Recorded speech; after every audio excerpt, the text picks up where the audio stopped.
Almighty God, we stand here today to pay tribute to the brave men and women, living and dead, who have served their country in the armed forces. It is our duty and responsibility to help those that helped us keep the freedom we enjoy every day. In closing, let us not forget why we're here today, and that is to pay respect to veterans, whatever branch they choose to serve our great nation. To all veterans among us today, I salute you.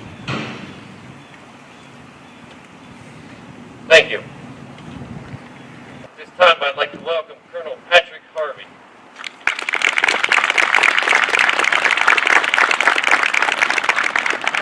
Today we recognize our airmen, soldiers, sailors, Marines, Coast Guardsmen who protect America, American way of life, and her people, and her interest around the world.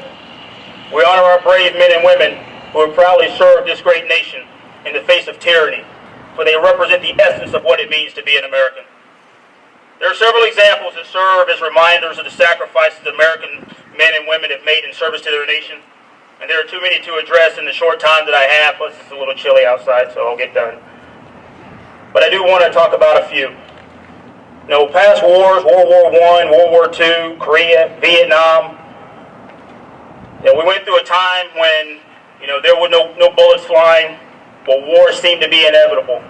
A war of total annihilation was on the horizon, but fortunately never happened. We refer to that one, of course, as the Cold War. And even though the dreaded nuclear war between the United States and the Soviet Union thankfully never occurred, there were a number of what we'll call engagements that account for the lives of many Americans and veterans around the world, from places like Grenada, Panama, Somalia, Kosovo, just to name a few. Then came the first Gulf War, and most recent wars in Iraq and Afghanistan. The one commonality amongst all these and the veterans who served in these past wars is they never saw fame or fortune, and they never complained. They performed their duties as professionals, professional soldiers, sailors, airmen, and Marines. To our World War II veterans here today, I thank you for your service. More than 16 million Americans served in that war, and we owe them all a great debt of gratitude.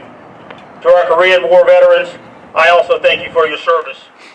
As we march 60 years since the end of former hostilities, we cannot forget that the Korean Peninsula remains a tense and dangerous place. Nowhere in the world is the contrast between freedom and dictatorship so evident. In South Korea, a vibrant economy is a testament to the power of free markets and democracy. But in North Korea, the communist dictatorship is literally starving its people while continuing to build up a military force armed with weapons of mass destruction. It's because of the brave warriors of that war and those warriors who still stand guard in that region that the demon remains in the cage. The Cold War saw a new type of veteran, the kind that waited along heavily guarded borders in Europe and in missile control centers around the world. They're the kind of warrior that prepared to defend against Soviet aggression in the Fulda Gap, against Soviet missiles in Cuba, in the North Korean incursion across the 38th parallel.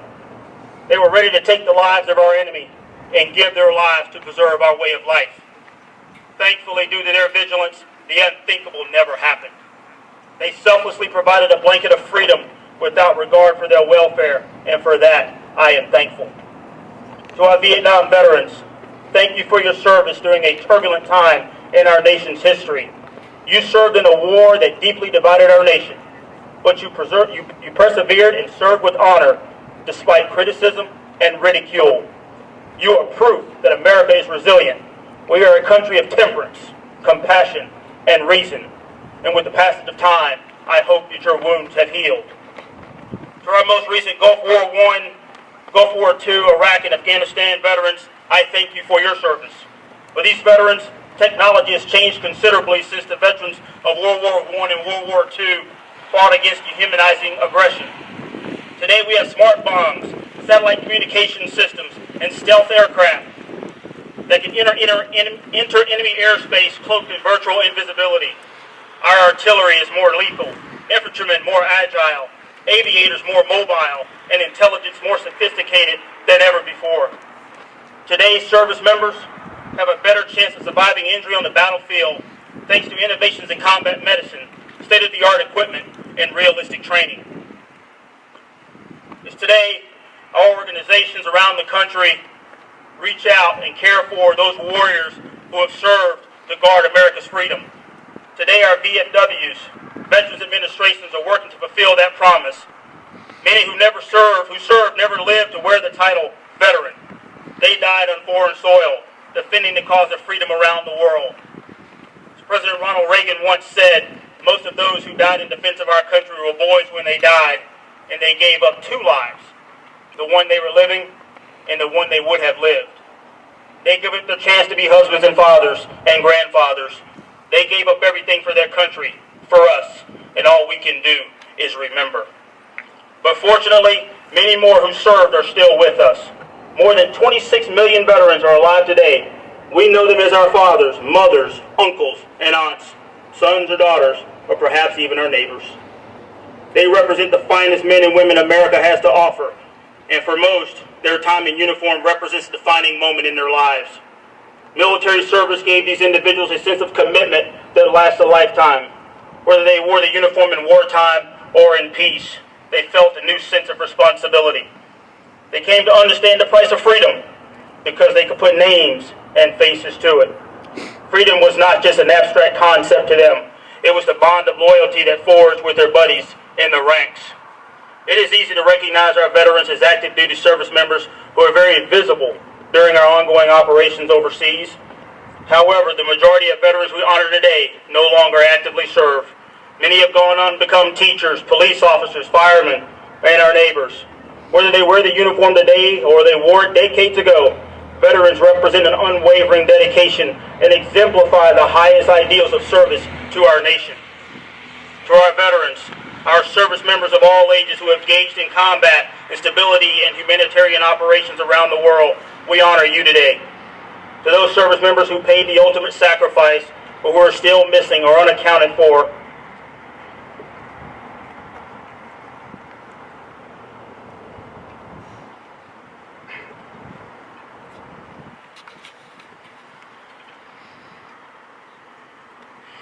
we honor you today. Today, service members represent a small segment of our population. They comprise less than 1/10 of 1% of all Americans who volunteered to stand in defense of the greatest nation on earth. They, like those before them, don't stand behind the flag. They stand next to the flag. They stand in front of all that challenges our way of life, all that challenge our freedom. In the mind of this infantryman, there are two types of people. There are people of action, and then there are all others. Anyone can talk about what should be done, but most won't do anything about it. You see it every day. All sorts of so-called experts who are ready to give advice, but never willing to pick up a rifle, throw a rucksack on their back, and close with our enemy. Choosing to serve a cause greater than self-fulfillment says an awful lot about a person's character, I think. No one really wants to go to no harm's way, but a select few decided they couldn't sit back and let someone else provide the blanket of freedom that we all enjoy. What do all of our veterans have in common, regardless of the wars they fought in? They all raised their hand and said, "Send me." And in my mind, that's what makes them, you, the best and brightest our country has ever had to offer. Again, I thank you for the opportunity to come speak in what is the most special day in the lives of those who have served and continue to serve. I am proud to call myself a brother in arms, in and out of uniform. We are all guardians of freedom and the American way of life. Thank you very much. At this time, I'd like to bring Lower Allen Police Department and the Fire Department up. These are the men and women 24/7 that protect us. And the PFW, we here would like to give them a little something. So at this time, I'd like to bring up the President of the Home Association, Don Prescott, to present the awards.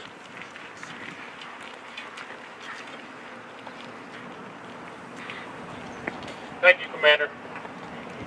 On behalf of the Board of Directors, Lower Allen BFW, its members, and its Ladies Auxiliary, I would like to present these checks to our local heroes and protectors, our Fire Department and Police Department, a check each for $5,000.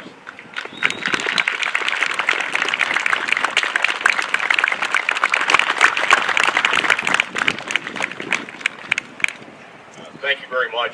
It's an honor to be here on this very special day.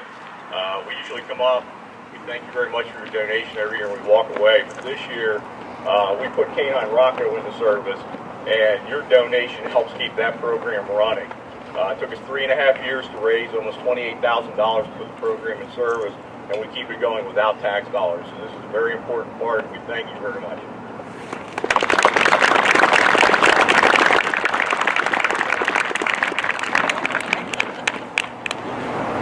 On behalf of the Lower Allen Fire Department, I'd like to thank you for the donation. It helps us keep us operational and continue to serve our community. And I just want to say to all the veterans, thank you for your service. Attention, Captain of the Honor Guard, take charge. Detail. Put. Port. Home. Left, right. Right. Ready. Spot. Spot. Spot. Left, left. Right. Freezes. Home.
Order.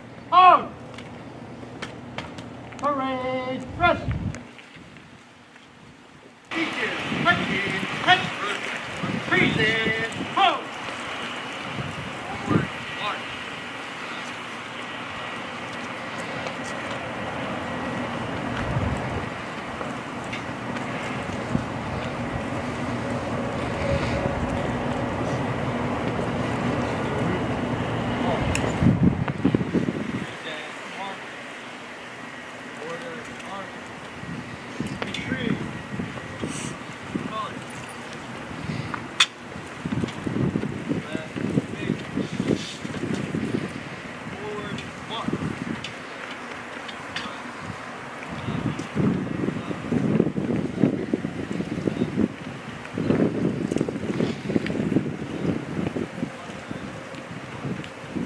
Order. Move.